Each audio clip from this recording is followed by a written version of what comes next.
بسم اللہ الرحمن الرحیم۔ ہمارے چینل میں خوش آمدید۔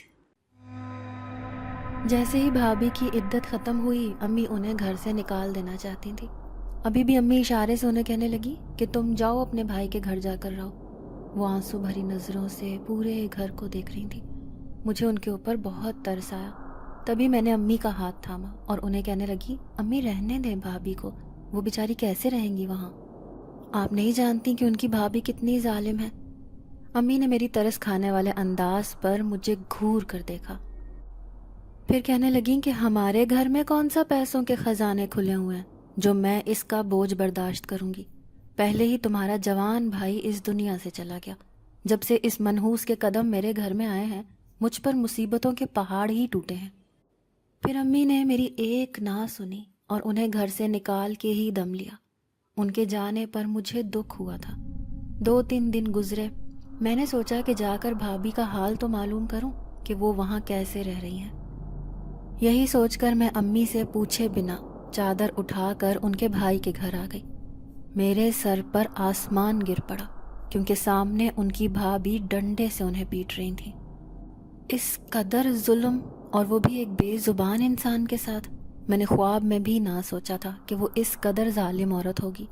میں نے فوراً ان کے ہاتھ سے ڈنڈا چھین کر پھینکا تھا۔ پھر ان کے سامنے کھڑی ہو کر کہنے لگی، آپ کو شرم آنی چاہیے کسی بے زبان انسان پر اتنا ظلم کرتے ہوئے۔ اللہ نے انہیں زبان نہیں دی لیکن دل تو دیا ہے، ان کا بھی جسم ہے، انہیں بھی درد ہوتا ہے۔ ان کی بھابھی تنک کر مجھے کہنے لگی کہ اچھا اتنا خیال ہے تو پھر اسے یہاں بھیجا ہی کیوں تھا؟ 2 سال تک تو یہ تمہارے گھر ہی رہی تھی، آگے بھی رکھ لیتے۔ تمہارا بھائی اس دنیا میں نہیں ہے تو کیا ہوا؟ آخر تمہارے گھر سے اس کا رشتہ تو تھا نا۔ میرے گھر رہے گی تو یوں ہی پٹتی رہے گی، میں اس کا بوجھ ہرگز برداشت نہیں کروں گی۔ دیکھنا کل ہی میں اسے کسی ایدھی سینٹر میں پھینکواتی ہوں۔ اس سے زیادہ سننے کی طاقت مجھ میں نہ تھی۔ میں نے فوراً بھابھی سے کہا کہ اپنا بیگ اٹھائیں اور یہاں سے میرے ساتھ چلیں۔ مجھے امی کا کوئی خوف نہ تھا۔ اب میں انہیں واپس اپنے ساتھ گھر لے آئی۔ امی نے اس بات پر ہنگامہ کیا لیکن میں نے کہہ دیا کہ میں انہیں اپنی ذمہ داری پر لے کر آئی ہوں۔ ویسے بھی بھائی کے مرنے کے بعد میں ہی فیکٹری میں کام کر کے گھر کی ذمہ داری اٹھا رہی تھی۔ ایک دن رات کو میری آنکھ کھلی تو میں حیران رہ گئی۔ بھابھی جس کمرے میں سوتی تھی وہاں عجیب سی آواز آ رہی تھی۔ میری بھابھی تو گونگی تھی، پھر یہ باتوں کی آواز بھلا کہاں سے آ رہی تھی؟ جیسے ہی میں کمرے میں گئی اچانک ہی کمرے میں گھپ اندھیرا چھا گیا۔ اندھیرا دیکھ کر میں پلٹی تو سامنے کچن میں سے بھابھی آتی ہوئی دکھائی دی۔ میں بڑی حیرت سے انہیں دیکھے جا رہی تھی، جبکہ کمرے میں کوئی موجود ہی نہ تھا تو بولنے کی آوازیں کہاں سے آ رہی تھیں؟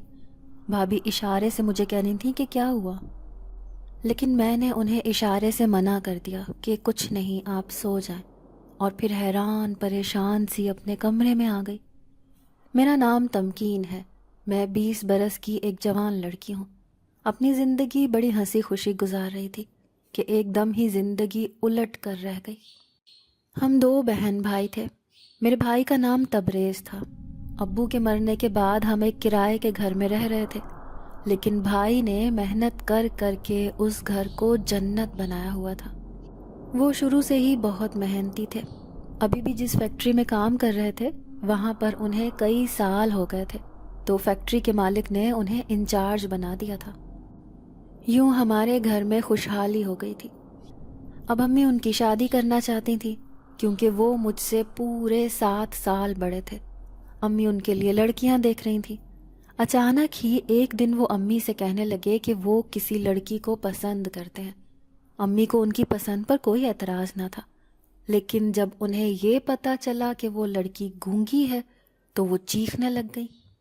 کہنے لگی، میں ہرگز اپنے اکلوتے بیٹے کی شادی کسی گونگی لڑکی سے نہیں کروں گی۔ دراصل جہاں پر اس لڑکی کا گھر تھا وہ ان کی فیکٹری کے پاس ہی تھا۔ وہ روزانہ آتے جاتے اس خوبصورت آنکھوں والی لڑکی کو دیکھتے تھے جو روزانہ کبھی چھت پر کپڑے سکھاتے ہوئے نظر آتی تو کبھی صفائی کرتے ہوئے۔ وہ انہیں بہت زیادہ چاہنے لگ گئے تھے۔ جب یہ پسند گہری محبت میں بدل گئی تب انہیں پتہ چلا کہ وہ لڑکی جو روزانہ انہیں چھت پر نظر آتی تھی وہ گونگی ہے۔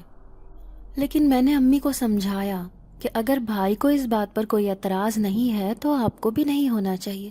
زندگی انہوں نے گزارنی ہے، نہ کہ آپ نے یا میں نے. پھر امی بادل نخواستہ شادی کرنے پر رضامند ہو گئی. پھر جیسے ہی ہم بھابھی کا رشتہ لے کر ان کے گھر گئے تو ان کا حال دیکھ کر مجھے بہت افسوس ہوا، کیونکہ ان کے سر پر پہلے ہی ماں باپ کا سایہ نہ تھا. وہ اپنے بھائی بھابھی کے گھر پر رہ رہی تھی. بھابھی ان کی بہت ظالم تھی. وہ اپنی گونگی نند پر ظلم کے پہاڑ توڑتی تھی. پھر امی نے صرف بھائی کی خاطر اس گونگی لڑکی سے رشتہ کر دیا. یوں 2 مہینے بعد ہی وہ بھابھی بن کر ہماری زندگی میں آ گئی. ان کے بھائی بھابھی نے جہیز کے نام پر صرف چند جوڑے ہی دیے تھے. ویسے بھی امی یا مجھے جہیز کی کوئی ضرورت نہ تھی، کیونکہ ہمارا گھر پہلے ہی سارے سامان سے بھرا ہوا تھا. ان کی شادی کو 2 سال ہو گئے تھے، لیکن ابھی تک وہ ماں نہیں بنی تھی. لیکن مجھے نہیں پتا تھا کہ ایک دن ہمارے لیے قیامت خیز ثابت ہوگا. جب بھائی کو اچانک فیکٹری میں کرنٹ لگ گیا، وہ کرنٹ اتنا شدید تھا کہ بھائی اسی وقت جاں بحق ہو گئے. ہم تو سوچ بھی نہیں سکتے تھے کہ ہماری زندگی میں یہ حادثہ ہو جائے گا. میری عمر اس وقت صرف 20 سال ہی تو تھی. امی تو میری شادی کے خواب سجائے بیٹھی تھی کہ ہمارے ساتھ اتنا بڑا حادثہ ہو گیا. ان کا رو رو کر برا حال تھا. انہیں بھابھی سے شدید نفرت محسوس ہو رہی تھی. وہ یہ سمجھ رہی تھیں کہ شاید بھابھی کی منحوسیت کی وجہ سے ان کے ساتھ یہ ہوا ہے. لیکن مجھے اس گونگی لڑکی پر بے تحاشا ترس آ رہا تھا، جو میری ہی ہم عمر تھی، لیکن اتنی جلدی اس کے سر پر سے شوہر کا سائبان ہٹ گیا تھا. محبت کرنے والا شوہر جو ہر لڑکی کی خواہش ہوتا ہے. اس نے اس شوہر کو اتنی جلدی کھو دیا تھا. امی تو بھائی کی وفات کے تیسرے دن ہی اسے گھر سے نکال دینا چاہتی تھیں، لیکن میرے روکنے پر وہ رکی رہی تھی. پھر جیسے ہی عدت ختم ہوئی انہوں نے فوراً میری گونگی بھابھی کو گھر سے نکال دیا. لیکن اب میں انہیں گھر واپس لے کر آئی تو وہ اس بات پر بہت غصہ ہوئی تھی. لیکن میں نے انہیں سمجھا دیا کہ اگر میں فیکٹری میں کام کروں گی تو پیچھے آپ کا خیال رکھنے والا کوئی تو ہوگا. اگر میں آپ کو تنہا چھوڑ کر گئی تو مجھے بہت پریشانی ہوگی. ویسے بھی بھائی کی وفات کے بعد کسی کو تو اس گھر سے نکلنا ہی تھا. بھابھی گونگی تھی، وہ تو کوئی کام بھی نہیں کر سکتی تھی. اسی لیے میں نے اسی فیکٹری میں جا کر کام مانگا جہاں پر بھائی کام کرتے تھے. انہوں نے فوراً ہی مجھے کام پر رکھ لیا اور بھائی کی وفات پر افسوس کا اظہار بھی کیا تھا. انہوں نے میری تنخواہ باقی ورکروں سے زیادہ رکھی تھی. ایک دن آدھی رات کو میں اٹھی تو مجھے زور زور سے قرآن پاک پڑھنے کی آوازیں آ رہی تھیں. میں حیران رہ گئی. رات کے 1 بجے بھلا کون ایسے قرآن پاک پڑھ رہا تھا؟ اس کی آواز ہمارے پورے گھر میں گونج رہی تھی. امی اور میں ایک ہی کمرے میں سوتے تھے، جبکہ بھابھی دوسرے کمرے میں سوتی تھیں. لیکن وہ بھلا قرآن کیسے پڑھ سکتی تھیں، وہ بھی اتنی اونچی آواز میں؟ وہ تو گونگی لڑکی تھی. مجھے حیرت بھی ہوئی کہ یہ آواز صرف میرے کانوں میں آ رہی تھی، کیونکہ امی تو بڑی بے خبر سو رہی تھی. پھر مجھ سے رہا نہ گیا اور میں چادر اپنے اوپر سے اتار کر بستر سے اٹھی. بھابھی کے کمرے میں گئی تو وہاں حسب معمول گھپ اندھیرا چھایا ہوا تھا. پھر یہ آواز آ کہاں سے رہی تھی؟ تبھی میری نظر اسٹور روم میں گئی. وہاں پر ہلکی ہلکی سی روشنی تھی.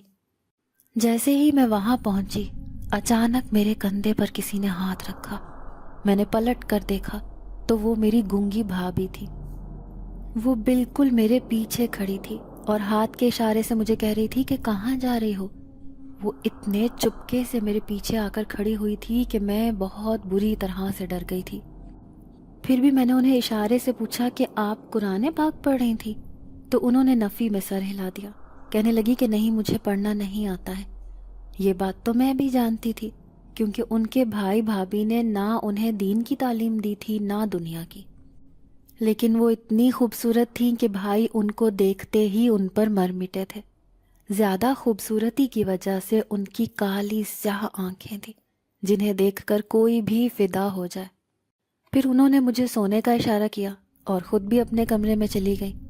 مجھے اس بات پر حیرت ہو رہی تھی کہ ابھی تو ان کے کمرے میں اندھیرا چھایا ہوا تھا، وہاں کوئی بھی نہ تھا، پھر اچانک سے یہ میرے پیچھے کیسے آ گئی تھی؟ دن بدن مجھے بڑا عجیب سا محسوس ہو رہا تھا. میرے محلے میں میری ایک دوست سامیہ تھی جو میرے ساتھ ہی فیکٹری میں کام کرتی تھی۔ ایک دن ہم دونوں فیکٹری کے لنچ ٹائم میں ساتھ کھانا کھا رہے تھے کہ وہ مجھ سے کہنے لگی کہ تمکین، مجھے تمہیں ایک بات بتانی ہے۔ تمہیں یاد ہے پرسوں میں نے چھٹی کی تھی، میری طبیعت خراب تھی، اسی وجہ سے امی مجھے لے کر ہری جھنڈی والے پیر بابا کے پاس گئی تھیں۔ وہاں پر میں نے تمہاری بھابھی کو بھی دیکھا تھا۔ میں انہیں وہاں دیکھ کر بہت حیران ہوئی تھی، کیونکہ تم تو کہتی تھی کہ تمہاری بھابھی گھر سے باہر ہی نہیں نکلتی ہیں، لیکن وہ اکیلی پیر بابا کے پاس آئی ہوئی تھیں۔ اس کی بات نے مجھے حیرت میں مبتلا کر دیا۔ میں کہنے لگی کہ نہیں، تمہیں وہم ہوا ہوگا، وہ تو کہیں بھی نہیں جاتی۔ لیکن وہ کہنے لگی کہ نہیں یار، میں نے اپنی آنکھوں سے تمہاری بھابھی کو دیکھا تھا۔ بلکہ یہ بات جب میں نے اماں سے پوچھی تو وہ کہنے لگی کہ یہ تو اکثر پیر بابا کے پاس آتی رہتی ہے۔ سامیہ کی بات نے میرے ہوش اڑا دیے تھے۔ میری گونگی بھابھی کا بھلا پیر بابا کے پاس آنے جانے کا کیا کام ہو سکتا تھا؟ مجھے اس بات پر بہت غصہ آیا تھا۔ میں جیسے ہی گھر پر آئی، بھابھی فوراً میرے سامنے چائے لا کر رکھ دیتی تھی۔ پورے گھر کی ذمہ داری ان کے کندھوں پر تھی۔ ان کے ماتھے پر ایک شکن بھی نہ آتی۔ حالانکہ میری چھٹی بھی ہوتی تو وہ مجھے کسی کام کو بھی ہاتھ نہ لگانے دیتی تھیں۔ بھائی اس دنیا سے چلے گئے تھے، لیکن میرے دل میں آج بھی بھابھی کے لیے ویسی ہی محبت اور عزت تھی۔ پھر ایک دن چھٹی تھی تو میں نے نوٹ کیا کہ بھابھی گھر کا سارا سامان لینے باہر خود ہی جاتی تھی۔ امی کی حالت اب ایسی رہی نہ تھی کہ وہ گھر سے باہر چکر لگا سکتی، تبھی انہوں نے یہ ذمہ داری بھابھی کو سونپ دی تھی۔ اس کا مطلب تھا کہ سامیہ صحیح کہہ رہی تھی۔ ضرور بھابھی امی کو بنا بتائے اس پیر کے پاس آنے جانے لگی تھی، لیکن بھلا ایک پیر کسی گونگی لڑکی کی بات کیسے سمجھ سکتا ہے؟ یہ بات مجھے سمجھ نہ آئی، اور پھر اس بات کی تحقیقات کے پیچھے میرے اوسان خطا ہو گئے، کیونکہ اس دن جب میری آنکھ کھلی تو ایک بار پھر سے میرے کانوں میں تیز تیز قرآن پڑھنے کی آوازیں آ رہی تھیں۔ میں فوراً اٹھ کر بھابھی کے کمرے میں بھاگی تھی۔ ان کے کمرے میں گھپ اندھیرا چھایا ہوا تھا، لیکن جیسے ہی میں نے بلب جلایا میری آنکھوں نے حیرت انگیز منظر دیکھا۔ وہ زمین پر بیٹھی دونوں ہاتھ دعا کی طرح اٹھائے زور زور سے ہل ہل کر کچھ پڑھ رہی تھیں۔ میں نے 2-3 دفعہ آواز لگائی لیکن انہیں سنائی نہیں دیا۔ میں نے جا کر ان کا کندھا ہلایا تو وہ بے ہوش ہو کر نیچے گر پڑی۔ وہ یہ اپنے ساتھ کیا کر رہی تھی؟ مجھے کچھ سمجھ میں نہ آیا۔ میں بھاگم بھاگ پانی لے کر آئی اور جلدی سے انہیں پانی پلایا۔ پانی پی کر وہ گم سم سی نظروں سے مجھے دیکھ رہی تھی۔ میں نے اشارے سے ان سے پوچھا کہ آپ کیا کر رہی تھیں؟ کہنے لگیں کہ میں ایک وظیفہ کر رہی تھی۔ یہ کیسا وظیفہ تھا؟ انہیں تو پڑھنا ہی نہ آتا تھا۔ پھر ان کے کمرے سے آنے والی یہ تیز تیز آوازیں کیسی تھیں؟ میں انہیں کہنے لگی کہ آئندہ آپ یہ نہیں کریں گی۔ نہ جانے وہ پیر ان کے ساتھ کیا کر رہا تھا۔ مجھے بہت پریشانی ہو رہی تھی۔ میرے غصہ کرنے پر وہ چپ ہو گئی، لیکن اگلے ہی دن بالکل اس کے الٹ ہوا۔ جب آدھی رات کو میری آنکھ کھلی تو میں نے دیکھا کہ ان کے ہاتھ میں ایک جگ تھا۔ جگ کا پانی وہ ہاتھ میں لے کر پورے گھر میں چھڑک رہی تھی۔ یہ وہ کن چکروں میں پڑ گئی تھی؟ میں اپنا سر پکڑ کے بیٹھی تھی، کہیں انہیں کوئی دوسرا مسئلہ تو نہیں ہے؟ یہ سوچ کر میرا سر چکرانے لگا۔ یہ اتنے دن عدت میں اکیلی بیٹھی رہی تھی، ہو سکتا ہے کہ ان کے اوپر کوئی برا سایہ ہو گیا ہو جس کی وجہ سے یہ اپنا اس پیر سے علاج کروا رہی ہوں، کیونکہ اس پیر کے پاس تو اکثر ایسی ہی عورتیں تھیں جن کے ساتھ ایسے مسئلے مسائل ہوتے تھے۔ کوئی ماں نہیں بن سکتی تھی، کسی کے گھر میں غربت کا ڈیرا ہوتا تھا، غرض کہ ہر عورت اسی مسئلے مسائل سے نمٹنے کے لیے اس پیر کے پاس جایا کرتی تھی۔ ایک دن چھٹی ہونے کی وجہ سے میں گھر پر ہی تھی۔ اچانک کچن میں کام کرتی بھابھی چکرا کر نیچے گری اور نیچے گرتے ہی بے ہوش ہو گئی۔ میرے ہاتھ پاؤں پھول گئے۔ امی بھی گھبرا گئیں کہ اسے کیا ہوا ہے۔ پھر قریب میں رہنے والی ایک ڈاکٹر کو امی بلا کر لے آئیں۔ وہ ڈاکٹر تو نہ تھی، بس دائی ہی تھی، لیکن شادی شدہ عورتوں کو چیک کر لیا کرتی تھی۔ پھر اس دائی نے ہمیں جو بات بتائی اسے سن کر ہمارے ہوش اڑ گئے، کیونکہ دائی کا کہنا تھا کہ میری گونگی بھابھی ماں بننے والی ہے، وہ بھی اپنے شوہر کے مرنے کے بعد۔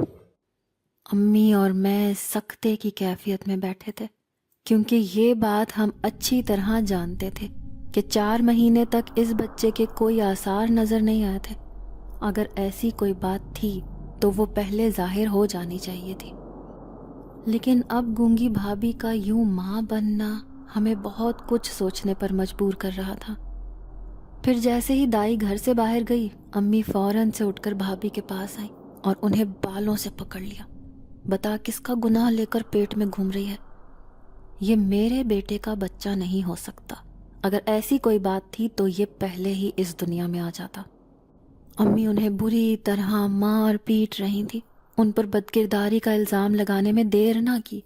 وہ اشارے سے کچھ بتانے کی کوشش کر رہی تھی، لیکن میں ان کی بات نہ سمجھ سکتی تھی۔ مجھے بھی ان پر شک تھا۔ بھائی کے مرنے کے 6 مہینے بعد اس بچے کا معلوم ہونا ہر انسان کو شک میں مبتلا کر سکتا تھا۔ میں نے بمشکل امی کو پیچھے ہٹایا۔ انہیں کہنے لگی کہ امی، کہیں وہ دائی جھوٹ نہ کہہ رہی ہو۔ آپ بھابھی کو ڈاکٹرنی کے پاس لے کر جا کر اچھی طرح چیک اپ کروائیں۔ مجھے یقین ہے وہ دائی جھوٹ کہہ رہی ہے۔ بھابھی ایسی نہیں ہو سکتی، وہ بہت نیک اور شریف ہے۔ بھابھی کا رو رو کر برا حال تھا۔ انہیں خود سمجھ میں نہ آئی کہ یہ ان کے ساتھ ہوا کیا ہے۔ میرے دل میں ایک شک مسلسل آ رہا تھا، کہیں اس پیر نے بھابھی کے ساتھ کچھ غلط نہ کر دیا ہو۔ آخر بھابھی اس کے پاس اتنے مہینوں سے آ جا رہی تھی۔ پھر میں نے موقع دیکھ کر ان سے یہ بات پوچھ ہی لی کہ آپ پیر کے پاس کیا کرنے جاتی ہیں؟ وہ میری بات پر کچھ نہ بولی، بس آنسو بھری نظروں سے مجھے دیکھتی رہی۔ پھر دائی کی کہی ہوئی بات سچ ثابت ہوئی، کیونکہ ڈاکٹر نے بھی بھابھی کے ماں بننے کی تصدیق کرتی تھی۔ امی کسی صورت میں بھی انہیں گھر میں رکھنے کو تیار نہ تھی۔ ان کا یہی کہنا تھا کہ اسے اس کے بھائی کے گھر بھیج دو۔ میں ایسی بدکردار لڑکی کو اپنے گھر میں جگہ نہیں دے سکتی۔ لیکن مجھے ایسے لگتا تھا کہ بھابھی کے ساتھ کچھ غلط ہوا ہے۔ کوئی تو ایسی بات تھی جو وہ مجھ سے اور امی سے چھپا رہی تھی۔ اور پھر ایک رات میری آنکھوں نے یہ حیرت انگیز منظر دیکھا۔ جب بھابھی رات کے 12 بجے اس گھر سے نکلی تھی، میں بھی تیر کی طرح اٹھی اور اپنی چادر اٹھا کر ان کا پیچھا کرنے لگی۔ میں آج جاننا چاہتی تھی کہ بھابھی آخر کس کے پاس جا رہی تھی۔ ان کا یوں مشکوک انداز میں جانا کسی کو بھی شک میں مبتلا کر سکتا تھا، اور وہی میرے ساتھ ہو رہا تھا۔ پھر 3 گلیوں سے گزرتی ہوئی بالآخر وہ اسی پیر کے آستانے پر پہنچ گئی تھی۔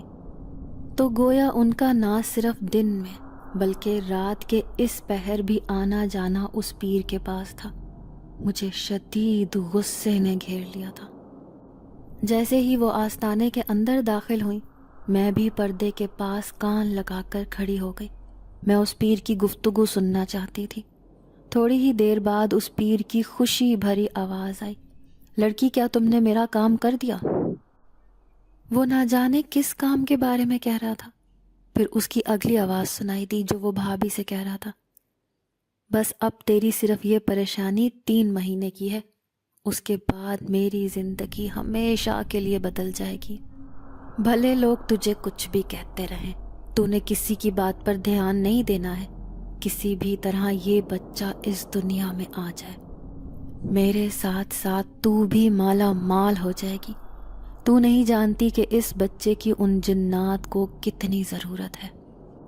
میرے رونگٹے کھڑے ہو گئے تھے۔ یہ پیر میری بھابھی کی زندگی کے ساتھ کیا کھیل رچا رہا تھا؟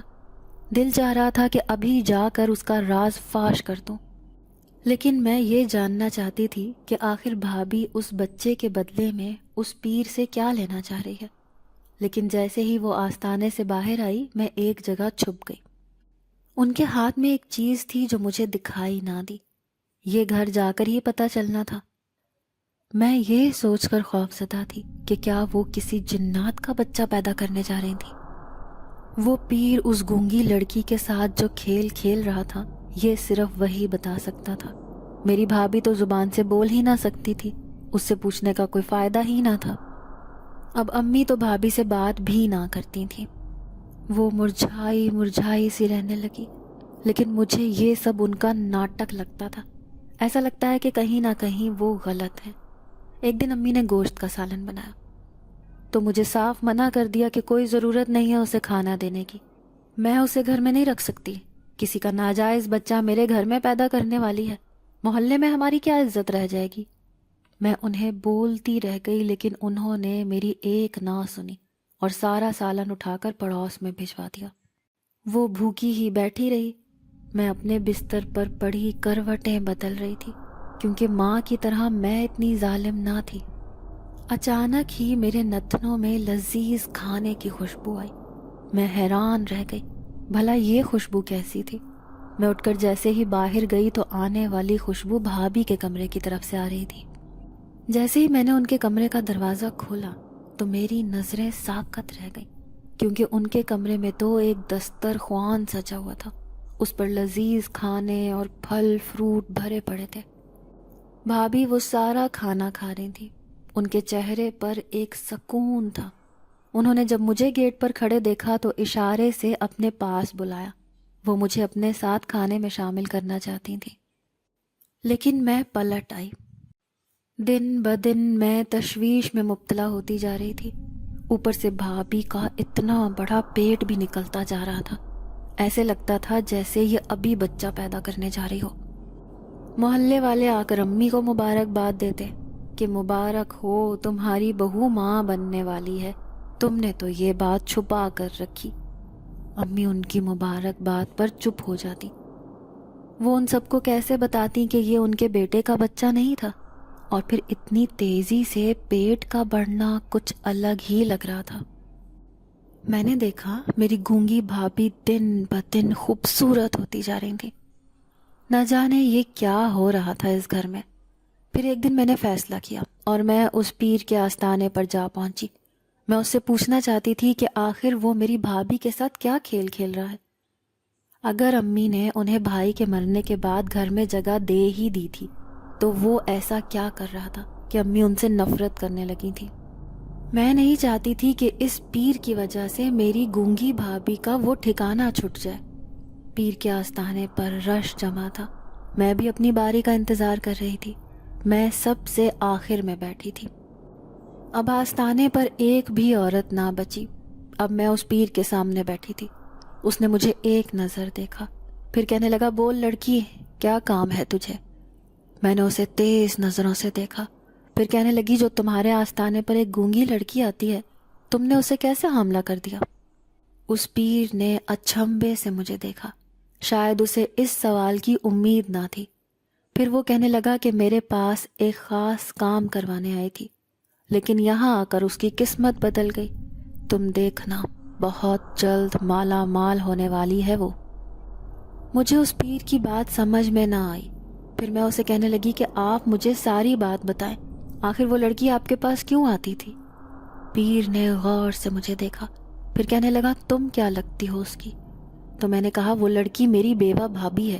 2 سال تک وہ میرے بھائی کے ساتھ نکاح میں رہی ہے لیکن ماں نہ بن سکی اور جب سے اس نے تمہارے آستانے پر آنا جانا شروع کیا ہے تم نے ایسا کیا کیا کہ وہ اتنی جلدی ماں بھی بن گئی اور ان قریب بچہ جنم دینے والی ہے. تم نے کیا کیا ہے اس گونگی لڑکی کے ساتھ. مجھے بہت غصہ آیا تھا اسی لیے میں نے سوال پر سوال کر دیے. اس پیر نے ہاتھ اٹھایا پھر مجھے کہنے لگا آرام سے لڑکی آرام سے بات کرو. میں نے اس کے ساتھ کچھ غلط نہیں کیا. آج سے 3 مہینے پہلے ایک عورت اسے میرے پاس لے کر آئی تھی. میں جانتا تھا کہ وہ لڑکی گونگی ہے لیکن میرا وہ کام یہی کر سکتی تھی اور اس نے یہ میرا کام پوری رضامندی کے ساتھ کیا ہے. میں نے اس پر کوئی زور زبردستی نہیں کی. ان قریب وہ ایک جن زادے کے بچے کو جنم دینے والی ہے. صرف چند دن کی بات ہے. اس کے بعد وہ پہلے کی طرح ویسی ہی ہو جائے گی جیسے اس نے کچھ کیا ہی نہ ہو. پیر کی بات نے میرے ہوش اڑا دیے. میں سوچ بھی نہیں سکتی تھی کہ وہ اس بیوہ لڑکی کے ساتھ کیا کھیل کھیل رہا تھا. پھر میں غصے سے اسے کہنے لگی کہ یہ تم کیا کہہ رہے ہو. جن ذات کا بچہ وہ بھی ایک لڑکی کے پیٹ میں ایسا کیسے ہو سکتا ہے. پھر وہ کہنے لگا کہ وہ عورت جو اسے میرے پاس لے کر آئی تھی وہ بھی کوئی انسان نہ تھی ایک جن زادی تھی. تمہاری بھابھی اسے بہت پہلے سے جانتی ہے جبھی تو اس کے ساتھ آرام سے آ گئی تھی. پھر اس جن زادی نے ہی اسے اس بات پر آمادہ کیا کہ وہ ان کا یہ کام کرتے. اس نے جو کچھ کیا ہے اپنی خوشی کے ساتھ کیا ہے. جیسے ہی جنزادے کا بچہ اس دنیا میں آئے گا وہ اسے لے کر یہاں سے چلے جائیں گے، بدلے میں تمہاری بھابھی کو مالا مال کر دیں گے۔ بس یوں سمجھو کہ اس گونگی لڑکی کی زندگی بدل جائے گی۔ میں سر پکڑ کر رہ گئی۔ اس پیر سے یہ پوچھنے آئی تھی لیکن اس نے تو مجھے اور الجھا دیا تھا۔ گونگی بھابھی سے یہ سب پوچھنا آسان نہ تھا، وہ تو بیچاری اشارے میں ہی مجھے سب بتا سکتی تھی، لیکن میں ایک ایک بات کی تفصیل جاننا چاہتی تھی۔ اس پیر نے تو مجھے مایوس کر دیا تھا۔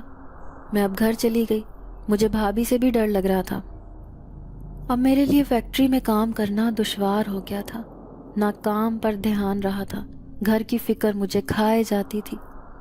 ایسے لگتا تھا کہ امی اسے زیادہ دن برداشت نہیں کر پائیں گی اور گھر سے نکال دیں گی۔ ان کا یوں راتوں کو اٹھنا، پھر تیز تیز آوازوں کا آنا، کبھی پانی کا چھڑکاؤ کرنا تو کبھی اچانک سے پیچھے آ کر کھڑے ہونا، ان سب باتوں نے مجھے چکرا کر رکھ دیا تھا۔ وہ گونگی لڑکی ان باتوں کی تفصیل نہیں بتا سکتی تھی۔ پھر میں نے فیصلہ کیا کہ میں آج سے بھابھی کے کمرے میں سوؤں گی۔ میں دیکھنا چاہتی تھی کہ ان کے کمرے میں رات کو کون آتا تھا۔ اب وہ بستر پر ہی پڑی رہتی تھیں۔ دن بدن ان کا پیٹ مزید بڑا ہو رہا تھا۔ امی تو بالکل بھی ان سے بات نہ کرتی تھی، سارا سارا دن وہ بھوکی پڑی رہتی، لیکن رات ہوتے ہی ان کے کمرے سے لذیذ کھانے کی خوشبو آتی تھی۔ میں جانتی تھی کہ ضرور اس پیر نے ہی ان جن زادوں کو بھابھی کے پیچھے لگایا ہوگا۔ آج رات میں بھابھی کے ساتھ سوئی تھی جب میں نے دیکھا کہ آدھی رات کو اچانک سے ان کے کمرے کا دروازہ کھلا۔ 4 نقاب پوش ہاتھوں میں بڑی بڑی پلیٹیں اٹھائے ان کے لیے کھانے کا اہتمام کرنے آئے تھے۔ میں چور نظروں سے انہیں دیکھ رہی تھی۔ خوف سے میرا پورا وجود کانپ رہا تھا، لیکن میری گونگی بھابھی بڑے آرام سے اٹھی، پھر زمین پر بیٹھ کر وہ شاہی کھانا کھانے لگی جس کی خوشبوئیں کسی بھی انسان کی بھوک بڑھانے کے لیے کافی تھی۔ میں نے دیکھا وہ اشارے سے مجھے ہلا ہلا کر جگانے کی کوشش کر رہی تھی، لیکن میں تو بت بنی ہوئی تھی۔ جنات کا کھانا اسے ہی مبارک ہو، میں تو یہ کھانا نہیں کھا سکتی تھی۔ یہی سوچ کر میں دبکی چارپائی پر لیٹی رہی۔ میں آج کی رات بھی بھابھی کے کمرے میں سوئی تھی۔ دن بھر میں فیکٹری میں کام کرتی تھی، اسی لیے تھکن کے مارے مجھے جلد نیند آ جاتی تھی۔ میری آدھی رات کو آنکھ کھلی تو حیران رہ گئی، بھابھی کمرے میں موجود ہی نہ تھی۔ میں نے فوراً ہی چپل پہنی اور باہر آ گئی۔ صحن کیا، پورے گھر میں نے انہیں دیکھا، کہیں پر بھی وہ نظر نہ آئی۔ میں چھت پر گئی تو وہ وہاں درد سے لیٹی کراہ رہی تھی۔ ان کی اس حالت سے میرے ہوش و حواس گم ہو گئے تھے۔ میں نہیں جانتی تھی کہ یہ کیا ہو رہا تھا، انہیں شاید میری مدد کی ضرورت تھی۔ اس سے پہلے کہ میں آگے بڑھتی، اچانک سے ہی تعداد میں کئی زیادہ جن زادیاں آئیں۔ انہوں نے چاروں طرف سے بھابھی کو گھیر لیا۔ شاید آج وہ بچہ جنم دینے والی تھی جو کسی جن زادے کا تھا۔ میں سیڑھیوں پر چھپ کر یہ حیرت انگیز منظر دیکھ رہی تھی۔ انہوں نے پوری طرح سے بھابھی کو گھیرا۔ کالے کالے لباس میں ملبوس ایک نہیں بلکہ تعداد میں کئی زیادہ تھیں۔ کچھ دیر بعد ہی بچہ لے کر وہ وہاں سے غائب ہو گئی۔ اب بھابھی بڑے آرام سے اٹھی، نیچے جا کر کمرے میں سو گئی۔ اب وہ پہلے کی طرح نظر آ رہی تھی۔ پھر میں نے امی کی ناراضگی ختم کرنے کے لیے انہیں ساری بات بتا دی کہ کس طرح اس پیر نے بھابھی کو گھیر کر نہ جانے ان کے اوپر ایسا کیا کیا کہ اس نے ایک جن زادے کے بچے کو جنم دے دیا۔ امی سر پکڑ کر بیٹھ گئیں، پھر کہنے لگیں کہ یہ سب میری وجہ سے ہوا ہے۔ میں ان کی بات نہ سمجھی۔ میں نے پوچھا کہ امی یہ کیا پہیلیاں بجھوا رہی ہیں، مجھے پوری بات بتائیں، آخر آپ نے ایسا کیا کیا ہے؟ پھر وہ کہنے لگیں کہ پیر صاحب کے پاس میں آتی جاتی رہتی تھی، ایک دن بہو کو بھی اپنے ساتھ لے گئی۔ وہاں پر کوئی بھی نہ تھا، بس ایک ہی عورت بیٹھی تھی۔ وہ عورت بڑے غور سے بہو کو دیکھے جا رہی تھی۔ میں نہ سمجھی کہ وہ اسے کیوں دیکھ رہی ہے۔ میں اٹھ کر پیر صاحب کے پاس چلی گئی۔ واپس آئی تو بہو غائب تھی، ساتھ ہی وہ عورت بھی موجود نہ تھی۔ میں نے پیر کے مرید سے پوچھا تو کہنے لگا کہ آپ کی بہو تو اس عورت کے ساتھ چلی گئی۔ اب میں نے بہو کو بہت ڈھونڈا لیکن وہ نہ ملی۔ پھر تمہارے آنے کا ٹائم ہونے والا تھا، میں جانتی تھی کہ تم مجھی پر کوئی الزام لگاؤ گی کہ میں نے اسے غائب کیا ہے۔ لیکن شکر تھا کہ تمہارے آنے سے تھوڑی دیر پہلے بہو واپس آ گئی، لیکن اس کی حالت ٹھیک نہ تھی، وہ بڑی پریشان لگ رہی تھی۔ میں نے اس سے پوچھا تو اس نے اشارے میں جانے کیا کہا، میں اس کی بات نہ سمجھ سکی۔ پھر دوسرے دن دروازے پر دستک ہوئی، میں نے دروازہ کھولا تو وہی عورت کھڑی تھی، کہنے لگی تھوڑی دیر میں آپ کی بہو کو اپنے ساتھ لے کر جانا چاہتی ہوں۔ میں اسے جانے نہیں دینا چاہتی تھی، لیکن اس نے میرے ہاتھ پر 2 سونے کے کنگن رکھے تو میں لالچ میں آ گئی۔ پھر میں نے اسے اس کے ساتھ بھیج دیا۔ میں نہیں جانتی تھی کہ وہ روزانہ اسے کیوں لے کر جاتی ہے، وہ اسے اسی پیر کے پاس لے کر جاتی تھی۔ میں بہو کو نہیں بھیجتی تھی، بلکہ وہ عورت ہی اسے لے کر جاتی تھی۔ یوں روزانہ وہ آتی، مجھے کبھی سونے کے کنگن، کبھی سونے کی انگوٹھی دے کر چلی جاتی۔ 1 مہینے تک وہ ایسے ہی آتی رہی اور روزانہ مجھے مالا مال کر کے بہو کو ساتھ لے جاتی۔ پھر اس نے آنا بند کر دیا، شاید وہ اپنی کوشش میں کامیاب ہو گئی تھی۔ جیسے ہی میں نے بہو کے حاملہ ہونے کی خبر سنی تو مجھے بہت غصہ آیا۔ میں سمجھ گئی کہ اس نے کوئی ضرور گل کھلایا ہے، لیکن پھر آہستہ آہستہ یہ بات سمجھ آ گئی کہ اس عورت نے ہی بہو کے ساتھ کچھ کیا تھا۔ میں نہیں جانتی تھی کہ وہ ایک جن زادی تھی جو عورت کے بھیس میں آ کر بہو کو اپنے ساتھ لے جاتی تھی۔ پھر میں امی سے کہنے لگی کہ ہاں، اس پیر نے بھابھی کے ساتھ کچھ نہیں کیا، ضرور اس نے کوئی ایسی جڑی بوٹی کھلائی تھی جس کی وجہ سے بھابھی حاملہ ہو گئی۔ لیکن آپ نے اتنا لالچ کیوں کیا؟ اب بھابھی تو بیچاری گونگی ہے، وہ تو کسی کو کچھ بھی بول نہیں سکتی۔ آپ نے نہ صرف اسے بدنام کر دیا بلکہ اسے ایک جن زادے کے بچے کی ماں بنا دیا۔ مجھے اپنی ماں پر بہت افسوس ہو رہا تھا۔ پھر امی اٹھیں اور ایک لال رنگ کا بکسا اٹھا کر لے آئیں۔ جیسے ہی وہ بکسا کھولا تو میں حیران رہ گئی، وہ تو زیورات سے بھرا ہوا تھا۔ اس کا مطلب تھا کہ یہ سارے زیورات وہی تھے جو امی اس جن زادی سے لیتی رہی تھی۔ میں نے وہ سارے زیورات اٹھائے اور بھابھی کے قدموں میں جا کر پھینک دیے، کیونکہ وہ سارے زیورات صرف انہی کی وجہ سے اس گھر میں آئے تھے۔ میں نے انہیں کہا کہ یہ آپ کا ہے۔ وہ بڑی حیرت سے مجھے دیکھ رہی تھی۔ اچھا تھا کہ اس پیر کی اصلیت بھی سامنے آ گئی تھی۔ میں نے سوچ لیا تھا کہ میں اس سے بدلہ لے کر رہوں گی۔ اس نے بھی ضرور اس بچے کے بدلے میں کوئی بڑی چیز لی ہوگی۔ میں نے دیکھا امی رو رہی تھی، انہیں افسوس ہو رہا تھا اپنے کیے پر۔ بھابھی آ کر انہیں چپ کروانے لگی۔ پھر وہ سارے زیورات بھابھی نے مجھے دے دیے، اشارے سے کہنے لگیں کہ یہ تمہاری شادی کے لیے ہیں۔ میں ان دونوں کو چھوڑ کر نہیں جانا چاہتی تھی۔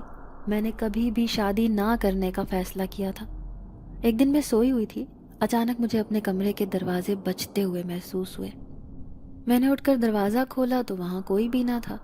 جیسے ہی میں پلٹی، اچانک میری نظر ایک سفید کاغذ پر پڑی۔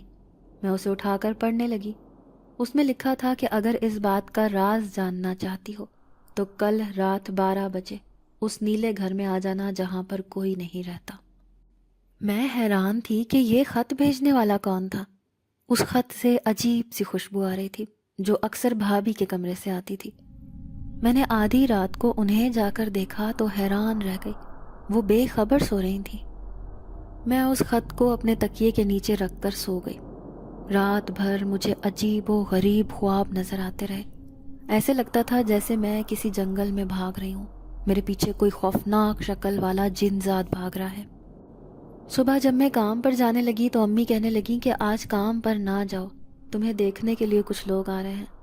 میں ناگواری سے انہیں دیکھ رہی تھی، کیونکہ میں نے تو شادی سے صاف منع کر دیا تھا، پھر انہوں نے رشتے والوں کو کیوں بلایا تھا؟ میں جانتی تھی کہ ابھی گھر کے حالات ایسے نہ تھے کہ میں شادی کر سکتی، اور ان زیورات کے بارے میں تو میں سوچنا بھی نہیں چاہتی تھی۔ میرا بس نہیں چلتا تھا کہ میں یہ سارے زیورات واپس انہی کے حوالے کر دوں جنہوں نے یہ دیے تھے۔ پھر بھی میں آج کام پر نہ گئی۔ پھر رشتے والے آئے، انہوں نے مجھے پسند کر کے رشتہ پکا کر دیا۔ میں خاموش بیٹھی رہی، میرا دل بالکل خالی تھا۔ بھابھی آئی، مجھے مبارکباد دینے لگی، میں انہیں دیکھ کر مسکرا دی۔ پھر رات ہوتے ہی میرا رخ اسی طرف تھا۔ وہ نیلے رنگ کا مکان بہت مشہور تھا، کیونکہ اس میں رہنے والے مالک اسے راتوں رات خالی کر کے چلے گئے تھے۔ ان کے ساتھ کیا ہوا تھا یہ کوئی بھی نہیں جانتا تھا۔ اس خط میں اس گھر کا پتہ بھی درج تھا، اسی لیے میں اس مکان کی طرف چل دی۔ مجھے یہ خوف بھی کھائے جا رہا تھا کہ کہیں مجھے اس طرف آتا ہوا کوئی دیکھ نہ لے۔ کیونکہ کوئی بھی اگر مجھے دیکھ لیتا تو وہ یہی سمجھتا کہ ضرور یہ کوئی غلط قسم کی لڑکی ہے جو یوں آدھی رات کو گلیوں میں گھوم رہی ہے۔ پھر آخر کار چھپتے چھپاتے میں اس گھر تک پہنچ ہی گئی۔ وہ گھر تو بالکل خالی پڑا تھا، پھر یہ خط بھیجنے والا کون تھا؟ مجھے کچھ عجیب سا محسوس ہو رہا تھا۔ پھر جیسے ہی میں اس گھر کا کھلا ہوا دروازہ دیکھ کر اندر گئی تو اچانک سے ہی پیچھے سے دروازہ بند ہو گیا۔ مجھے ایسے لگا جیسے میرے آنے کا کوئی منتظر تھا۔ میں نے دیکھا کہ ایک کمرے میں روشنی تھی۔ اچانک ہی اس کمرے سے 2 ہیولے باہر آئے۔ میں انہیں دیکھ کر چونک گئی۔ وہ ایک لمبا چوڑا جن ذات تھا۔ اس کے ساتھ کھڑی ہوئی وہ عجیب سی جن زادی تھی جس کی گود میں ننھا سا بچہ تھا۔ میں اس جن زادی کو دیکھ کر حیرت زدہ تھی کیونکہ میں نے اس سے پہلے بھی اسے دیکھا ہوا تھا۔ یہ وہی تھی جو اس دن بھابھی کی طبیعت خراب ہونے پر ہمارے گھر کی چھت پر آئی تھی۔ پھر وہ جنزاد آگے بڑھا، کہنے لگا کہ میں نے ہی تمہیں وہ خط بھیج کر یہاں بلایا ہے۔ میں نہیں چاہتا تھا کہ اس سے پہلے کہ تم کوئی بھی قدم اٹھاؤ اور اس سے ہمیں کوئی نقصان پہنچے، میں تمہیں پہلے ہی یہ حقیقت بتا دینا چاہتا ہوں۔ میں آنکھیں پھاڑے ان کی باتیں سن رہی تھی۔ پھر وہ کہنے لگا کہ میں اور میری بیوی 20 سالوں سے ایک بچے کے خواہش مند تھے۔ ہم ہر جگہ سے علاج کر کے تھک گئے تھے لیکن ہمیں کہیں سے بھی کامیابی نہ ملی۔ پھر میری بیوی کہنے لگی کہ کیوں نہ ہم انسانوں کی دنیا میں چلتے ہیں، وہاں پر علاج کرنے والے بہت سے عامل پیر فقیر ہوتے ہیں، مجھے یقین ہے کہ ضرور ہماری مراد پوری ہو جائے گی۔ میں اپنی بیوی سے بہت محبت کرتا تھا، میں نے کبھی بھی اس کی بات سے انکار نہ کیا تھا، اسی لیے میں اس کے کہنے پر اس گھر میں آ کر رہنے لگا۔ کیونکہ یہ گھر خالی تھا، ہم خاموشی سے یہاں رہنے لگے۔ ہمیں ڈر تھا کہ کہیں کوئی ہمیں نقصان نہ پہنچا دے، اسی لیے نہ تو ہم کہیں آتے تھے نہ ہی اس گھر سے نکلتے تھے۔ پھر ہمیں ایک خوشخبری ملی کہ پاس ہی رہنے والا ایک پیر ایسے بہت سے لوگوں کا علاج کر چکا ہے، ہم بھی اس کے پاس جانا چاہتے تھے۔ پھر میری بیوی نے ایک انسانی شکل اختیار کی اور وہ اس پیر کے پاس چلی گئی، لیکن وہ پیر بہت ہوشیار تھا، دیکھتے ہی پہچان گیا کہ یہ انسانی روپ میں آنے والی عورت نہیں ہے بلکہ ایک جن زادی ہے۔ پھر اس نے ہمارا کام کرنے کے بدلے میں ہم سے اپنے قبیلے کی ایک خاص جڑی بوٹی منگوائی تھی۔ اس جڑی بوٹی کا پھول اگر کوئی بھی انسانی عورت کھا لیتی تو وہ ٹھیک 3 مہینے بعد ہمیں بچہ پیدا کر کے دے سکتی تھی۔ ہم نے اپنی جان جوکھم میں ڈال کر وہ پھول حاصل کیا تھا کیونکہ اس کی رکھوالی کے لیے کئی شیطانی جنات تعینات رہتے تھے، وہ ہم سے بھی زیادہ طاقتور ہوتے ہیں۔ لیکن ہم دونوں بڑی مشکل سے وہ پھول لے کر آئے تھے۔ پھر ہم نے اس پیر کو وہ پھول دے دیا۔ اب وہ ایسی عورت کی تلاش میں تھا جو یہ کام کر سکتی۔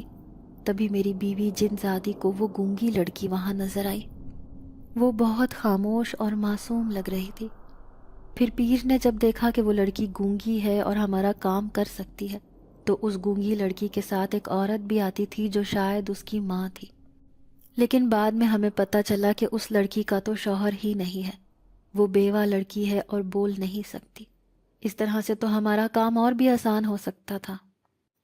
ہم خوش ہو گئے کہ اب یہ کام کرنا ہمارے لیے مشکل نہیں ہے۔ اس نے اس کے ذہن پر ایک عمل کر دیا جس سے وہ بالکل سن ہو گئی۔ اب پیر جو بھی بات اس سے کہتا وہ اس پر عمل کر رہی تھی، لیکن وہ ہر روز اپنے گھر چلی جاتی تھی۔ میری بیوی جن زادی کو ہی اسے وہاں پیر کے آستانے پر لے کر آنا پڑتا تھا۔ جس گھر میں وہ رہتی تھی اس کی ساس ایک لالچی عورت تھی۔ میری بیوی روزانہ اسے زیورات دیتی تھی اور وہ روزانہ اسے اس کے ساتھ بھیج دیتی تھی، لیکن ہمارا تو فائدہ ہو رہا تھا کیونکہ پیر نے اس لڑکی کو وہ پھول کھلا دیا تھا۔ وہ کسی کو بتا بھی نہیں سکتی تھی، اس نے ہمارا کام پورا کر دیا تھا۔ اس پیر نے اس کام کے بدلے ہم سے ہماری سب سے خاص چیز مانگی تھی، اور وہ خاص چیز ہمارا وہ ہیرے کا لاکٹ تھا جو صرف اس دنیا میں رہنے والے چند لوگوں کے پاس ہے۔ لیکن ہمارا کام ہو گیا تھا۔ ہم نہیں چاہتے تھے کہ اس لڑکی کی زندگی مزید خراب ہو، اسی لیے ہم تم سے درخواست کرتے ہیں کہ اس لڑکی کی زندگی سنوارنے میں ہماری مدد کرو۔ وہ لڑکی گونگی ہے، ایسا نہ ہو کہ آگے جا کر بھی ایسی ہی پریشانیوں کا سامنا کر سکے۔ ہم اس بات پر شرمندہ ہیں کہ ہم نے اس کا فائدہ اٹھا کر اس سے اپنا مطلب حاصل کیا۔ اس گونگی لڑکی سے تو ہم معافی بھی نہیں مانگ سکتے کیونکہ وہ بات نہیں کر سکتی، لیکن اگر تم ہمارے ساتھ مل کر اس کی زندگی آسان بنانے میں ہماری مدد کرو تو ہمیں بہت خوشی ہوگی۔ میں دل میں سوچ رہی تھی کہ اس پیر سے تو یہ جن زیادہ اچھے ہیں جو اتنے نیک اور مہربان ہیں، کسی انسان کا درد سمجھ سکتے ہیں۔ پھر میں نے انہیں معاف کر دیا۔ میں کہنے لگی کہ وہ میری بھابھی کم اور بہن زیادہ ہے۔ میں اپنے بارے میں بعد میں اور پہلے اس کے بارے میں سوچوں گی۔ اب میں نے سنجیدگی سے ان کی باتوں پر غور کرنا شروع کر دیا۔ پھر میں نے امی کو کہہ دیا کہ میں اس جگہ رشتہ نہیں کرنا چاہتی، اگر آپ نے شادی کرنی ہے تو بھابھی کی شادی کر دیں۔ امی یہ سن کر آگ بگولا ہو گئی، کہنے لگیں کہ یہ کیا کہہ رہی ہو تم، وہ تو بیوہ ہے، اس کی شادی بھلا کیسے ہو سکتی ہے؟ تو میں نے کہا کیوں، بیوہ کو شادی کرنے کا حق نہیں ہے؟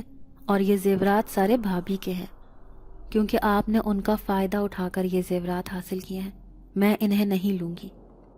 پھر امی نے میرے کہنے پر بھابھی کے لیے رشتے دیکھنا شروع کر دیے، لیکن ہر جگہ سے مایوسی ہو رہی تھی، کیونکہ ایک تو بھابھی گونگی تھی اور دوسری طرف سے وہ بیوہ بھی ہو گئی تھی۔ پھر میں نے ان جن زادوں سے بھابھی کے رشتے کے لیے مدد لینے کا سوچا، کیونکہ میں جانتی تھی کہ وہ ایسا کچھ ضرور کریں گے جس سے بھابھی کا بہت اچھا رشتہ آ جائے گا۔ ایک دن میں رات کو اٹھی اور اسی گھر میں جا پہنچی۔ وہ جن زادی کہنے لگی کہ تم اس کا رشتہ کسی انسان کے ساتھ کرنا چاہتی ہو یا جن زاد کے ساتھ؟ میں حیران رہ گئی۔ پھر میں کہنے لگی کہ نہیں، میں اس کی شادی کسی انسان کے ساتھ ہی کرنا چاہتی ہوں، کیونکہ میں چاہتی ہوں کہ وہ ہمارے قریب ہی رہے تاکہ ہم زندگی بھر اس کا خیال رکھ سکیں۔ پھر ایک دن میں فیکٹری سے گھر آئی تو گھر کے آگے رش لگا ہوا تھا۔ میں بری طرح پریشان ہو گئی۔ جیسے ہی میں اندر گئی تو حیران رہ گئی۔ اندر وہ پیر بیٹھا ہوا تھا، اس کے مرید بھی کھڑے ہوئے تھے۔ جبھی تو سارے محلے کے لوگ جمع تھے۔ پھر امی نے جو بات مجھے بتائی اسے سن کر میں حیران رہ گئی۔ وہ پیر اپنے بیٹے کے لیے بھابھی کا رشتہ لینے آیا تھا۔ اس کایا پلٹ پر میں حیران تھی۔ پھر چند دن کے بعد ہی بھابھی دھوم دھام سے رخصت ہو کر اس پیر کے بیٹے کی بیوی بن کر ہمارے گھر سے چلی گئی۔ میں خوش تھی کہ ان کی زندگی پوری طرح سے بدل گئی تھی۔ اس پیر نے بھلا اپنے کنوارے بیٹے کے لیے ایک گونگی بیوہ کا رشتہ کیسے مانگ لیا؟ اس بات کا راز جاننے کے لیے میں دوبارہ انہی جنزادوں کے گھر گئی۔ وہ جنزادی کہنے لگی کہ ہم نے ہی اسے مجبور کیا تھا کہ وہ اسے اپنے گھر کی بہو بنائے تاکہ کوئی اس سے یہ طعنہ نہ دے سکے کہ وہ ایک گونگی بیوہ ہے، کیونکہ ہم نے زندگی بھر اس لڑکی کی حفاظت کرنے کی ٹھانی ہے۔ اگر کسی نے بھی ذرا سی تکلیف اسے پہنچانے کی کوشش کی تو ہم یہ برداشت نہیں کر سکیں گے۔ مجھے ان کی بات نے خوشی دی تھی۔ اب اماں اور میں اکیلے رہ گئے تھے، لیکن مجھے اس بات کی خوشی تھی کہ میں بھابھی کا حال چال پوچھنے کے لیے ان کے پاس جا سکتی تھی۔ چند دن کے بعد اماں میری شادی کی تیاریاں کر رہی تھیں، لیکن میرے جانے کے بعد امی اکیلی رہ جاتی، یہ سوچ کر بھی میں اداس تھی۔ پھر ایک دن میری بھابھی آئی۔ ان کے ہاتھ میں وہ سارے زیورات تھے جو امی نے شادی کے موقع پر انہیں دے دیے تھے۔ پھر اس نے وہ میرے سامنے رکھے، اشارے سے کہنے لگی کہ یہ سب تمہارے ہیں، تم نے میرے لیے بہت کچھ کیا ہے، اسی لیے میری طرف سے یہ تمہارے لیے قیمتی تحفہ ہیں۔ میں نے مسکرا کر وہ لے لیے تھے، کیونکہ کسی کا تحفہ واپس لوٹانا نہیں چاہیے۔ میں دلہن بنی بیٹھی تھی، سامنے ہی بھابھی اپنے شوہر کا ہاتھ پکڑے خوشی کے گیت گا رہی تھی۔ اس گونگی لڑکی کی زندگی بہت بدل گئی تھی۔ میں یہ سوچ کر خوفزدہ تھی کہ اگر امی اس دن انہیں گھر سے نکال دیتی تو کہیں وہ جن زادے امی کے ساتھ بھی کچھ برا نہ کر دیتے، لیکن اچھا ہوا کہ میری سمجھداری کی وجہ سے وہ واپس اسی گھر میں رک گئی تھی۔ انہیں یوں خوش باش دیکھ کر میں بھی مسکرا دی تھی۔ ناظرین، اگر آپ کو آج کی یہ کہانی اچھی لگی ہو تو ویڈیو کو لائک ضرور کریں۔ اگر آپ کو ایسی دہشت ناک دل کو جکڑ دینے والی کہانیاں پسند ہیں تو ایسی ایک کہانی روزانہ سننے کے لیے ہمارے چینل کو سبسکرائب کریں۔ اجازت چاہتے ہیں، اللہ حافظ۔